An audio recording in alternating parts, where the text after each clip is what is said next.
नमस्कार। आज के भूगोल शिक्षण में मैं रविंद्र सिंह रौतेला, प्रवक्ता राजकीय इंटरमीडिएट कॉलेज पौड़ी नगर से आपका स्वागत करता हूं। आज हम कक्षा 11 विषय भूगोल की पाठ्य पुस्तक भारत भौतिक पर्यावरण पर के पाठ 2 संरचना तथा भू आकृति विज्ञान पर चर्चा करेंगे। आज के हमारे चर्चा के बिंदु हैं भारत की भूवैज्ञानिक खंड, भारत के भू आकृतिक खंड, उत्तर तथा उत्तर पूर्वी पर्वतमाला, हिमालय का वर्गीकरण। आइए इस पर चर्चा करते हैं। भारत संरचना तथा भू आकृति विज्ञान। आपने यह देखा होगा कि अलग अलग स्थानों पर चट्टानों के प्रकार भी भिन्न होते हैं। पृथ्वी के धरातल पर चट्टानों तथा मिट्टियों में भिन्नता धरातलीय स्वरूप के अनुसार पाई जाती है, यानी विभिन्न विभिन्न स्थानों पर चट्टानें और मिट्टियां विभिन्न प्रकार की पाई जाती हैं। सभी जगह एक ही प्रकार की चट्टानें नहीं पाई जाती। उसके पीछे क्या कारण है, चर्चा करते हैं। पृथ्वी के धरातलीय व अधस्थलीय आकृतियां निर्धारण करने में अंतर्जात एवं बाहर जात बलों की महत्वपूर्ण भूमिका होती है। अंतर्जात बल वह बल है जो पृथ्वी के भूगर्भ में अंदर से पैदा होते हैं, जिस प्रकार से भूकंप, ज्वालामुखी, निजमन की प्रक्रिया, प्लेट विवर्तनिकी आदि प्रक्रियाओं के द्वारा पृथ्वी के ऊपरी सतह पर विभिन्न प्रकार की भू आकृतियों का निर्माण होता है। और बाहर जनित बलों के कारण पृथ्वी की जो शक्तियां हैं, अपर्दन के कारक, जल, हिमानी, पवन आदि कई प्रकार की बाहर जनित शक्तियां हैं, जिनके द्वारा बाहरी जो हमारी आकृतियां हैं उनका निर्माण और उनका अपर्दन होता है। इसके आधार पर विभिन्न क्षेत्रों पर विभिन्न प्रकार की भू आकृतियां देखने को मिलती हैं। आप पृथ्वी की विवर्तनी के हलचलों के बारे में जानते हैं। करोड़ों वर्ष पहले इंडियन प्लेट भूमध्य रेखा के दक्षिण में स्थित थी और वहां से खिसक कर आज की वर्तमान स्थिति पर पहुंच गई। अगर हम मानचित्र देखें, यहां पर देखिए, पहले ये जो 5 नंबर है, यहां पर भारत स्थित था। आज से लगभग 6 से 7 करोड़ वर्ष पूर्व यहां से भारत खिसकना शुरू हुआ और आज तक ये यहां पर वर्तमान स्थिति में पहुंच गया।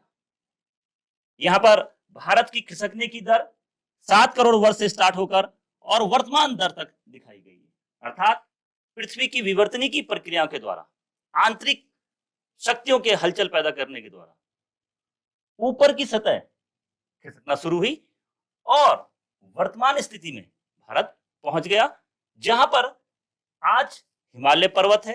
वहां पर पूर्व में यह भू आकृति नहीं थी। इसका हम अध्ययन करते हैं। भारत के भूवैज्ञानिक इतिहास को अगर हम देखें तो पृथ्वी के विभिन्न कालखंडों में विभिन्न प्रकार की भू आकृतियों का निर्माण हुआ है। भारतीय उपमहाद्वीप के वर्तमान भूवैज्ञानिक संरचना व इसके भू आकृति प्रक्रम मुख्यतः आंतरजनित और बाहर जनित बलों व प्लेट क्षैतिज संरचना की अंतर क्रिया के परिणाम अस्तित्व में है। जैसे हमने पूर्व में भी चर्चा करी कि जहां पर आज हिमालय पर्वत है, वहां पर यह भू आकृति पहले नहीं थी। जिस समय भारत दक्षिणी गोलार्ध में था, वहां पर यह भू आकृति उपस्थित नहीं थी, परंतु प्लेट विवर्तनी की और प्लेट शक्तियों के कारण वो खिसक कर उत्तर में आया और वहां पर हिमालय पर्वत का निर्माण। आंतरिक क्रियाओं के फलस्वरूप विभिन्न प्रकार की भारतीय भू आकृतियों का निर्माण हुआ है। भूवैज्ञानिक संरचना सेल समूह की भिन्नता के कारण भारत को 3 भूवैज्ञानिक खंडों में विभाजित किया जा सकता है, जो भौतिक लक्षण पर आधारित है। अर्थात पृथ्वी की भूवैज्ञानिक इतिहास को अगर हम देखें तो भारत को उस आधार पर 3 खंडों में बांटा गया है। पहला है प्रायद्वीपीय खंड, दूसरा हिमालय और अन्य अतिरिक्त पर्वतमालाएं। तीसरा सिंधु गंगा ब्रह्मपुत्र का मैदान। आइए विस्तार से इन पर चर्चा करते हैं। प्रायद्वीपीय खंड, जिस प्रकार से यहां मानचित्र में आपको दिखाया जा रहा है, यह क्षेत्र प्रायद्वीप का दक्षिणी क्षेत्र भारत का ये प्रायद्वीपीय खंड है। भूवैज्ञानिक इतिहास को अगर हम देखें तो यह प्राचीन नाइस और ग्रेनाइट से बना हुआ है। कैम्ब्रियन कल्प में से यह भूखंड एक कठोर खंड के रूप में खड़ा है। अगर पृथ्वी के भूवैज्ञानिक कालखंड को देखें तो कैम्ब्रियन युग लगभग आज से 50 करोड़ वर्ष पहले यह क्षेत्र की चट्टानें निर्मित हैं। उस समय से यह बनी हुई है, कठोर ग्रेनाइट से बनी है और स्थिर खंड रहा है। प्रायद्वीपीय खंड की उत्तरी सीमा कटी फटी है, जो कच्छ से शुरू होती है और अरावली की पहाड़ियों के पश्चिम से गुजरती हुई दिल्ली तक और यमुना व गंगा नदी के समानांतर राजमहल की पहाड़ियां व गंगा के डेल्टा तक जाती है। इसके अलावा उत्तर पूर्वी कार्बी एंगलोंग, मेघालय का पठार तथा पश्चिम में राजस्थान भी इसी खंड का विस्तार है। इस प्रकार से आपके सामने मानचित्र दिखाई दे रहा है। हम देखें, कच्छ से लेकर अरावली पहाड़ी होते हुए दिल्ली तक फैली हुई है। यमुना नदी यहां पर दिखाई दे रही है और गंगा नदी से होते हुए राजमहल की पहाड़ियों तक यह क्षेत्र फैला हुआ है। यह मानचित्र में दिखाया जा रहा है। और मेघालय का पठार, ये पठारी क्षेत्र यहां पर है मेघालय का। यह क्षेत्र भी इसी प्रायद्वीपीय खंड का भाग है, जो कि यहां पर पश्चिम बंगाल और यहां पर उसके क्षेत्र में बांग्लादेश के दरार पड़ने के कारण यह क्षेत्र मुख्य प्रायद्वीपीय पठार से अलग हो गया। प्लेट विवर्तनी के कारण यह ऊर्ध्वाधर हलचलों व खंड भ्रंश से प्रभावित है। नर्मदा, ताप्ती, महानदी की रिफ्ट घाटियां और सतपुड़ा ब्लॉक पर्वत इसके उदाहरण हैं। यहां पे देखिए मानचित्र में ये विंध्याचल पर्वत और ये सतपुड़ा की पहाड़ियां दिखाई दे रही हैं आपको।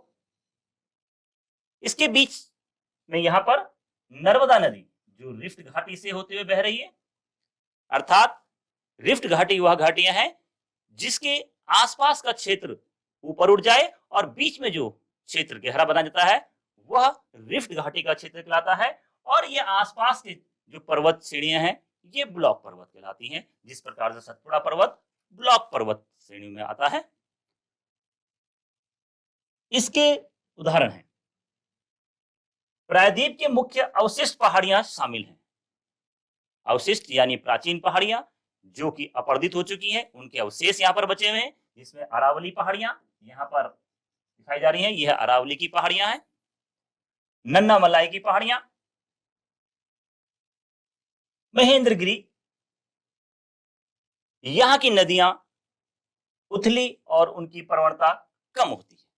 अर्थात प्रायद्वीपीय क्षेत्र की नदियां हैं, इनमें ढाल कम होता है और यह गहरी भी कम है। इनकी घाटियां बहुत ज्यादा गहरी नहीं है, उथली हैं।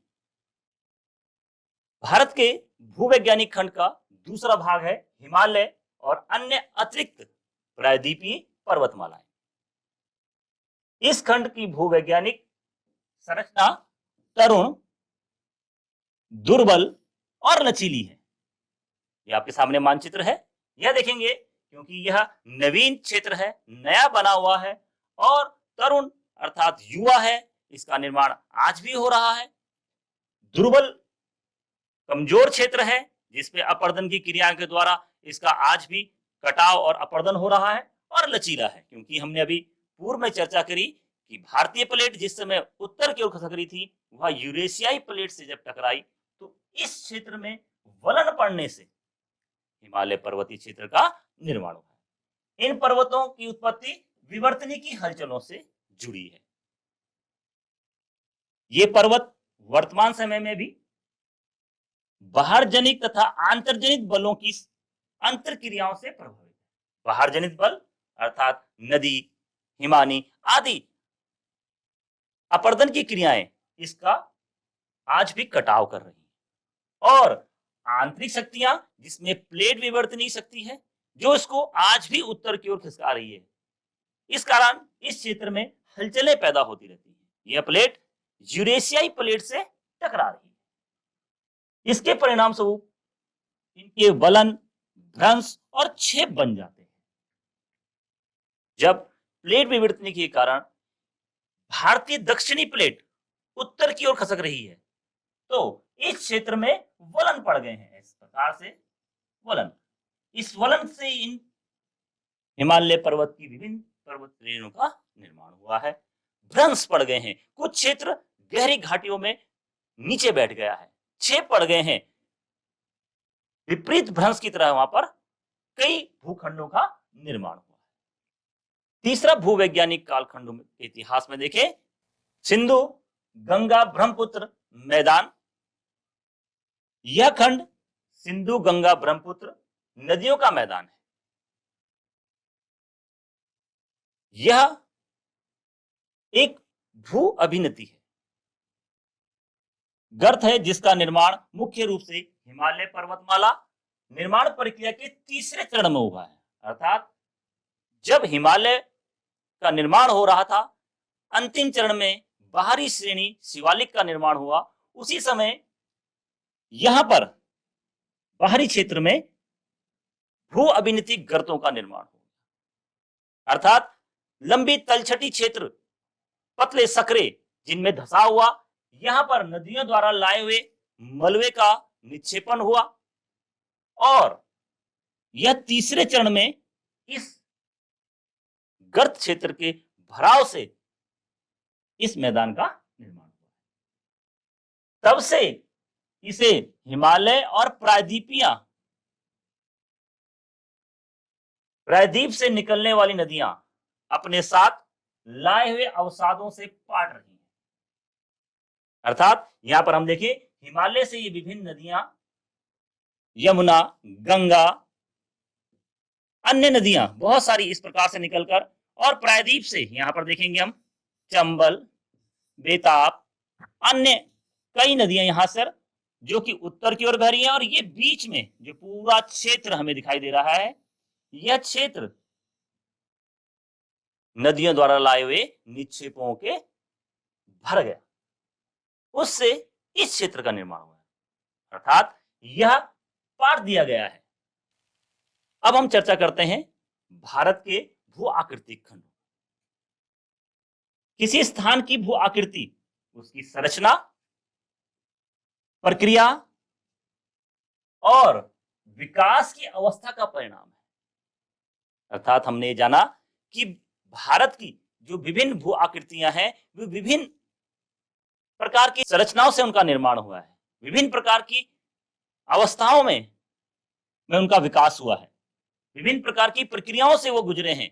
जो वर्तमान में हमारे को भू आकृतियां भारत में दिखाई दे रही हैं, वो प्रक्रिया और विकास की अवस्था का है। इस प्रकार से हमने देखा कि हिमालय पर्वत 6 से 7 करोड़ वर्ष से पूर्व से निर्माण होना शुरू हुआ। उसके बाद सिंधु गंगा ब्रह्मपुत्र मैदान का निर्माण हुआ, अर्थात विभिन्न अवस्थाओं में इनका निर्माण हुआ और विभिन्न विकास के चरणों में इन भू आकृतियों का निर्माण हुआ है। भारत में धरातलीय विभिन्नताएं महत्वपूर्ण है। हमारे देश में हर प्रकार की भू आकृतियां पाई जाती हैं, जैसे कि पर्वत, मैदान, मरुस्थल, पठार तथा द्वीप समूह। देश के उत्तर में हिमालय पर्वत श्रृंखला है।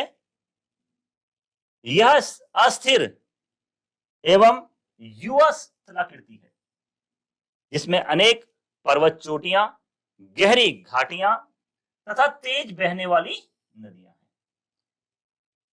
हम हिमालय की उत्पत्ति और उसके विकास की अवस्था के बारे में चर्चा कर चुके हैं। दक्षिण भारत का प्रायद्वीपीय पठार भूगर्भिक तौर से प्राचीनतम और स्थिर भाग है।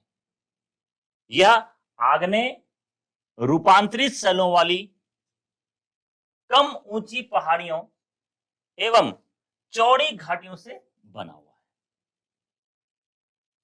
हिमालय पर्वत श्रृंखला एवं प्रायद्वीपीय पठार, इन दोनों के बीच में उत्तर का विशाल मैदान है। इस प्रकार से हमने अभी चर्चा करी। यह मैदान जलोढ़ निक्षेपों से बना हुआ है। हिमालय पर्वत से और प्रायद्वीपीय पठारों से निकलने वाली नदियों ने यहां पर विभिन्न निक्षेपों द्वारा इस क्षेत्र को पाटा और यह आज जलोढ़ का मैदान बन गया। भारत की मुख्य भू आकृतियों के बारे में चर्चा करते हैं। भारत के मोटे तौर पर निम्नलिखित भू आकृतियों खंडों में विभाजित किया जा सकता है। पहला, उत्तर तथा उत्तर पूर्वी पर्वतमाला। यह उत्तर तथा उत्तर पूर्वी पर्वतमाला का क्षेत्र है जो एक भू आकृति है जो दूसरों से इसको भिन्न बनाती है। उत्तर भारत का मैदान, यह उत्तर भारत का मैदानी क्षेत्र है। यह एक अलग भू आकृति है। प्रायद्वीपीय पठार, यह क्षेत्र प्रायद्वीपीय पठार है।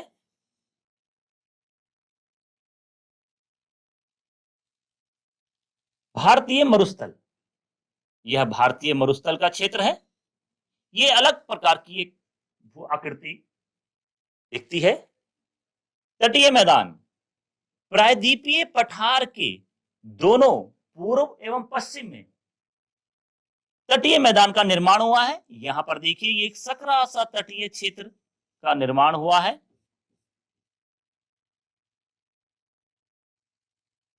और पश्चिम में बहुत ही सकरा क्षेत्र में इस प्रायद्वीपीय पठार के पश्चिम में सकरे मैदान का निर्माण हुआ है।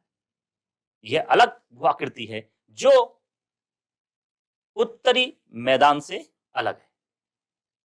द्वीप समूह, भारत में 2 द्वीप समूह हैं। यह एक अलग भू आकृति को प्रदर्शित करते हैं।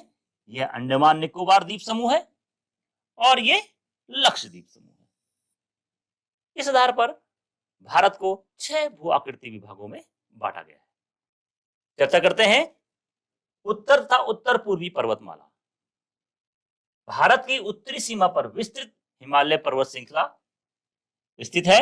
जैसे यहां पे मानचित्र में देखिए, यह भूगर्भिक इतिहास में हमने जाना कि यह भूगर्भीय रूप से युवा एवं बनावट की दृष्टि से वलित पर्वत श्रृंखला है। वलित माने इसमें से वलन पड़ गए हैं, मोड़दार बने हुए हैं। यह विश्व की सबसे ऊंची पर्वत श्रेणियां हैं। जैसे कि हम जानते हैं कि इस हिमालय पर्वत श्रृंखला में विश्व की सबसे ऊंची चोटियां और पर्वत श्रेणियां स्थित हैं। जैसे कि यहां पर एवरेस्ट, कंचनजंगा, K2, नागा पर्वत आदि विभिन्न पर्वत चोटियां हैं जो कि हिमालय पर्वत श्रृंखला में स्थित है। ये पर्वत श्रृंखलाएं पश्चिम से पूर्व दिशा में सिंधु से लेकर ब्रह्मपुत्र तक फैली है। यहां देखिए, पश्चिम में ये सिंधु नदी है, यहां से और यहां तक ब्रह्मपुत्र नदी, यह ब्रह्मपुत्र नदी भारत में प्रवेश कर रही है। यहां तक देखें, ये विस्तृत क्षेत्र जो है हिमालय पर्वत श्रृंखलाओं का है। हिमालय पर्वत श्रृंखला की पूर्व से पश्चिम की लंबाई अगर हम देखें, यहां पूर्व से और पश्चिम तक की लंबाई 2500 किलोमीटर है तथा उत्तर से दक्षिण की चौड़ाई 160 से 400 किलोमीटर तक है। अर्थात कहीं पर यह अधिक चौड़ा है, जैसे यहां पर दिखाई दे रहा है। जम्मू कश्मीर लद्दाख वाली श्रेणी में हिमालय पर्वत की चौड़ाई 400 किलोमीटर तक है और यहां पर सिक्किम और पूर्वोत्तर क्षेत्र में यह सकरा है। हिमालय के उत्तर से दक्षिण के क्रम में अगर हम देखें तो इसे 3 भागों में बांट सकते हैं। भारतीय क्षेत्र के आधार पर देखें तो वृत्त हिमालय, इसे हिमाद्री कहते हैं। जहां पर वर्ष भर बर्फ रहती है।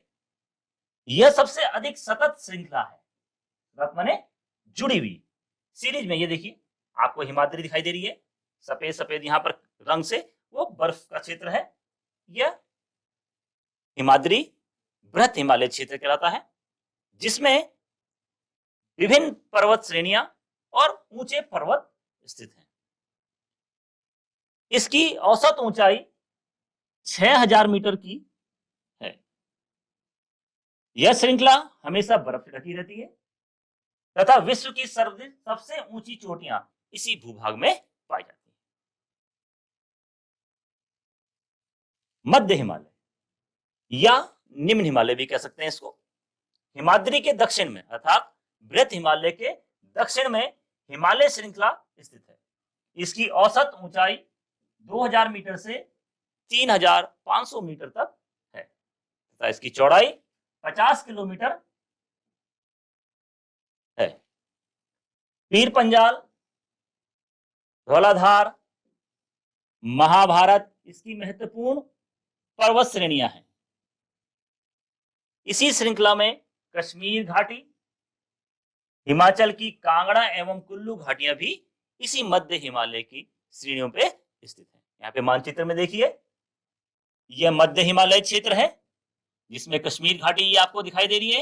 ये पीर पंजाल की पहाड़ियां हैं, ये जास्कर, लद्दाख श्रेणियां ऐसे चली गई हैं, और इधर काराकोरम श्रेणी, ये बृहत हिमालय का क्षेत्र है। इसके बीच में ये आपको दिखाई दे रही है, यह कश्मीर हिमालय है और कश्मीर घाटी। यहाँ पर ये मध्य हिमालय इस प्रकार से बीच में दिखाई दे रहा है। इसमें अनेक पर्वतीय पर्यटक स्थल स्थित हैं। यहाँ पर देखिए मध्य हिमालय, ये मध्य हिमालय की श्रेणियां जाई जा रही हैं। ये भारत का मानचित्र है, ये नेपाल की तरफ चली गई और यहां से फिर सिक्किम होते हुए, भूटान होते हुए और पूर्वोत्तर की तरफ यह श्रृंखला सतत रूप से दिखाई दे रही है। कहीं कहीं पर यह टूटी हुई है। शिवालिक श्रेणी जो सबसे बाहरी श्रेणी कहलाती है, यह हिमालय की सबसे बाहरी श्रृंखला है। यहां मानचित्र में देखेंगे आपको स्पष्ट रूप से गहरे हरे रंग में ये दिखाई दे रही हैं। जो ये देखिए कटे फटे या बीच बीच में गैप इस प्रकार से दिखाई दे रही हैं। यह जो क्षेत्र है ये शिवालिक पर्वत श्रृंखलाओं का क्षेत्र है। इसकी चौड़ाई 10 से 50 किलोमीटर तक है। ज्यादा चौड़ा क्षेत्र यह नहीं है तथा ऊंचाई 900 से 1000 मीटर है। यह श्रृंखला नदियों द्वारा लाए अनसंपीड़ित अवसादों से बनी है। निम्न हिमालय तथा शिवालिक के बीच में स्थित लंबवत घाटी को द्रोण के नाम से जाना जाता है। अर्थात इस हिमालय क्षेत्र की प्रमुख स्थलाकृति द्रोण घाटियां हैं, जो कि लंबवत रूप में इन शिवालिक और मध्य हिमालय के बीच में स्थापित है।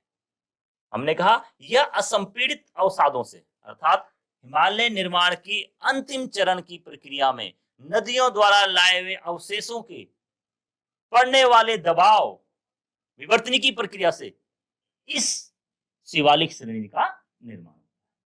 हिमालय भारतीय उपमहाद्वीप तथा मध्य पूर्वी एशिया देशों के बीच एक मजबूत दीवार के रूप में खड़ा है। इस प्रकार से आपके सामने हम मानचित्र में देखिए, क्योंकि यह बहुत स्पष्ट रूप से यहाँ पे दिखाई दे रहा है कि इसको पार करना मुश्किल है। यह एक दीवार के रूप में है जो कि आक्रमणकारियों से लेकर जलवायु से लेकर विभिन्न प्रकार के परिवर्तनों को यह हमें बचाता है। भारतीय उपमहाद्वीप में भारत के अतिरिक्त पाकिस्तान, नेपाल, भूटान, बांग्लादेश सम्मिलित है। हिमालय एक प्राकृतिक रोधक ही नहीं अपितु जलवायु, अपवाह और सांस्कृतिक विभाजक भी है। इस प्रकार से आप मानचित्र में देखिए स्पष्ट रूप से आपको दिखाई देगा। हम देखें यहाँ पर ये एक दीवार प्राकृतिक दीवार ही नहीं है कि उस पार से इस पार आने में हमें मुश्किलें पैदा हो या उनको रोके। यह एक जलवायु विभाजक का भी काम करता है। इस प्रकार से हम जानते हैं कि हिमालय भारत के लिए या हमारी संस्कृति के लिए किस प्रकार महत्वपूर्ण है। जलवायु विभाजक के रूप में जिस प्रकार हम देखें तो ये यहाँ उत्तर में देखेंगे आप, ये देखिए ये बीरान तिब्बत वाला क्षेत्र जो क्या है कम वर्षा वाला क्षेत्र है। यहाँ पे देखिए तकला मकान मरुस्थल वाला क्षेत्र दिखाई दे रहा है, ये तिब्बत का सूखा क्षेत्र दिखाई दे रहा है आपको। और इस तरफ देखेंगे आप मानचित्र में गहरे हरे रंग से, यानी ये हरा क्षेत्र वनस्पतियों और कृषि वाला क्षेत्र है, अर्थात यह भारत की मानसूनी वर्षा को उस पार जाने से रोकता है, उस ठंडियों में उस पार से साइबेरिया और ध्रुवों से आने वाली ठंडी हवाओं को भी इस पार आने से रोकता है। इस प्रकार से ये जलवायु विभाजक का कार्य भी करता है, जिससे भारत की जलवायु मानसूनी जलवायु बनी रहती है। अपवाह तंत्र के रूप में देखेंगे तो भारत की जो सदाबहानी नदियां हैं वह का स्रोत, उन सब का स्रोत यह हिमालय क्षेत्र है। यहां से ब्रह्मपुत्र नदी इस प्रकार से भारत में प्रवेश करती है, यहां से सिंधु नदी भारत से प्रवेश करते हुए पाकिस्तान चली जाती है। यहां पर झेलम, सतलुज, यमुना, गंगा आदि अनेक नदियां हैं जो भारत के इस मैदान को सींचती हैं और पानी का प्रमुख स्रोत है। और संस्कृति विभाजक के रूप में देखें तो भारतीय संस्कृति और उस पार की संस्कृति में काफी अंतर है, यह हम जानते हैं। हमने विभिन्न बिंदुओं पर आज चर्चा करी। अब आपके सामने मूल्यांकन के प्रश्न हैं। हिमालय की प्रमुख पर्वत श्रेणियों के नाम बताइए। जिस प्रकार से हमने हिमालय पर्वत में जो विभिन्न श्रेणियां हैं उनमें पर्वत श्रृंखलाओं के साथ साथ पर्वतों का नाम भी जान किया, तो पर्वत श्रेणियां यहां पर है, जैसे कि जास्कर, काराकोरम, पीर पंजार, धौलीधार आदि पर्वत श्रेणी हैं। दून किसे कहते हैं? हमने अभी चर्चा करी कि मध्य हिमालय और शिवालिक के मध्य में लंबवत में जो घाटियां स्थित हैं उन्हें दून कहते हैं, जैसे देहरादून, हरकी दून, कालका दून आदि। हिमालय के 3 प्रमुख विभागों के नाम उत्तर से दक्षिण के क्रम में बताइए। इस प्रकार से हमने देखा कि बृहत हिमालय जिसको हिमाद्री कहते हैं, मध्य हिमालय और सबसे बाहरी श्रेणी जिसे शिवालिक श्रेणी कहते हैं। भारतीय उपमहाद्वीप के देशों के नाम बताइए। भारतीय उपमहाद्वीप में भारत सर्वप्रथम, पाकिस्तान, नेपाल, भूटान, बांग्लादेश, ये भारतीय उपमहाद्वीप के देश हैं। हमने आज चर्चा करी निम्नलिखित बिंदुओं पर। भारत के भूवैज्ञानिक खंड, भारत की भू आकृतिक खंड, उत्तर तथा उत्तर पूर्वी पर्वतमालाएं तथा हिमालय का वर्गीकरण। आपके लिए गृह कार्य, हिमालय का महत्व बताइए। बहुत सारे महत्व पर चर्चा हमने करी, आप उन सब को बिंदुवार वर्णन करिए, स्पष्ट रूप से लिखिए। भारत के रेखा मानचित्र पर निम्नलिखित पर्वत शिखरों को दिखाइए। ये शिखर हैं कंचनजंगा, जिसे कंचनजुंगा भी कहते हैं, नंदा देवी, नागा पर्वत, केटू। आज के चर्चा के बिंदुओं में हमारे संदर्भ रहे हैं एनसीईआरटी भूगोल विषय की पाठ्यपुस्तक कक्षा 9 एवं 11 की, इसरो भुवन की साइट एवं गूगल मैप की साइट। धन्यवाद।